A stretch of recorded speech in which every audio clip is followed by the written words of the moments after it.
सभापती महोदय, राज्यातल्या आपल्या मुख्यमंत्री युवा कार्य प्रशिक्षणार्थी यांचं मागच्या काळामध्ये आंदोलन झालं होतं।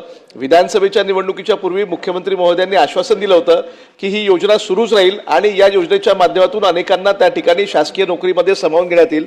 माझा या 289 च्या माध्यमातून सरकारला माझं लक्ष वेधायचं आहे, प्रश्न विचारायचा आहे की या प्रशिक्षणार्थींना कायम स्वरूपामध्ये आपण रोजगार देणार आहे का? त्यांचं जे सध्या सुरू असलेलं मानधन आहे त्याच्यामध्ये दुपटीने आपण वाढ करणार आहे का? या उच्च शिक्षित प्रशिक्षणार्थींना अंशकालीन प्रमाणपत्र आपण देणार आहे का आणि त्यांच्याकरता 10% जागा आपण आरक्षित ठेवणार आहे का? कंत्राटी पद्धतीने राज्य सरकारने त्यांना रोजगार देण्याच्या संदर्भामध्ये काही धोरण स्वीकारले आहे का? आणि पाचवा शेवटचा प्रश्न आहे की प्रशिक्षित युवक युवतींचे प्रशिक्षण कालावधीमधले वय आपण गृहीत धरणार आहे का? हा माझा प्रश्न आहे।